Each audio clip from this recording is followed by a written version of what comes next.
जब भी किसी बेटे या बेटी की कुंडली देखी जाती है तो सर्वप्रथम ज्योतिषियों का भी और उन बेटे बेटी के माता पिता का भी मंगल पर ही दिमाग जाता है और मंगल के बारे में ही पूछते हैं कि कहीं बेटा मांगलिक तो नहीं है या बेटी मांगलिक तो नहीं है। अरे मंगल तो मंगल का प्रतीक ही है।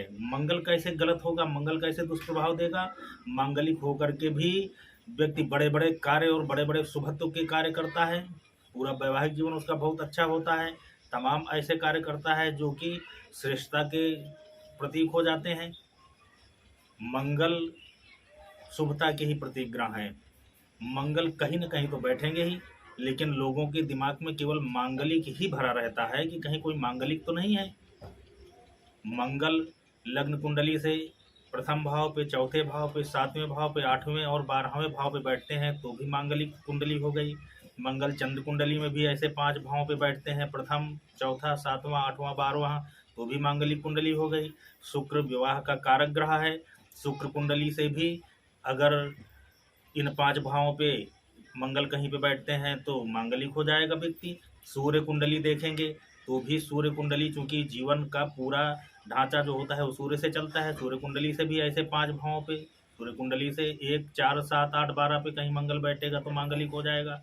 तो मंगल कहीं तो बैठेगा। कुंडली में 12 भाव तो हैं।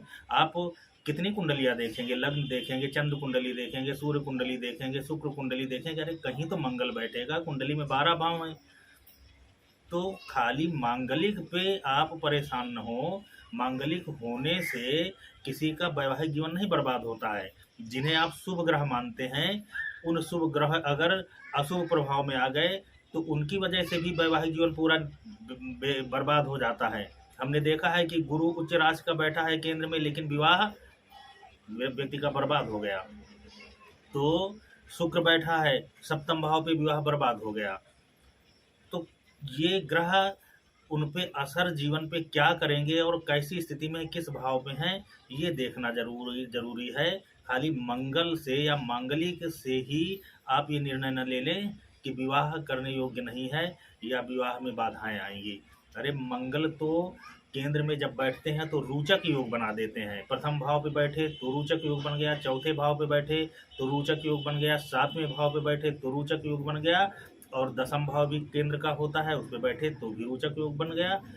तो मांगलिक कुंडली तो प्रथम, चौथा और सातवां, ये 3 भाव तो केंद्र के ही आ गए मांगलिक कुंडली के, और इन्हीं 3 भावों पे रोचक योग भी बनेगा। चौथा 10वां है, 10वां मांगलिक में नहीं आता है, तो 10वें स्थान पे भी मंगल बैठते हैं तो रोचक योग बन जाता है।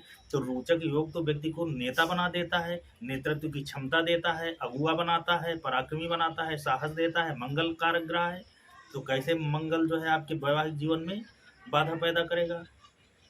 मंगल के दुष्प्रभावों को देखें और शुभ ग्रहों के योगों को देखें कि पूरी कुंडली में शुभ ग्रहों की स्थिति क्या है और मंगल की क्या स्थिति है। जो क्रूर ग्रह हैं शनि, राहु, केतु, उनकी स्थिति क्या है। जब आप पूरी कुंडली देखेंगे तब आपको समझ में आएगा। खाली मंगल देख करके किसी को मांगलिक न बताना चाहिए किसी ज्योतिषी को, और ना बेटे या बेटी के माँ बाप को भी मंगल देख करके विवाह का निर्णय लेना चाहिए। मंगल शुभत्व के प्रतीक हैं। कुछ कारणों से मंगल खराब होते हैं, जैसे सप्तम का स्वामी अष्टम में बैठ जाए। बाई चांस अगर मंगल ही है उसका स्वामी सप्तम का और अष्टम में बैठ गया तो खराब है।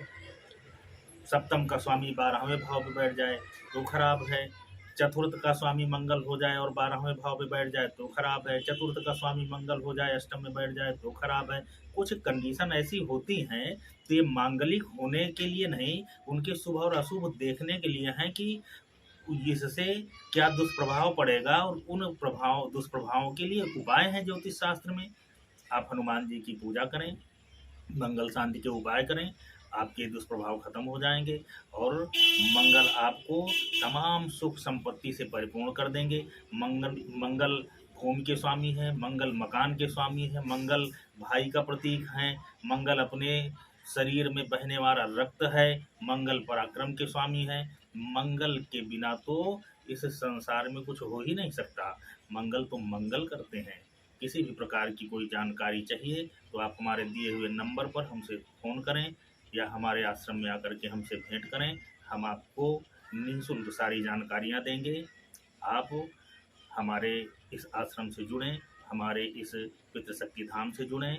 भगवान हनुमान जी आप पर कृपा दृष्टि बनाए रखेंगे। किसी प्रकार की कोई आपको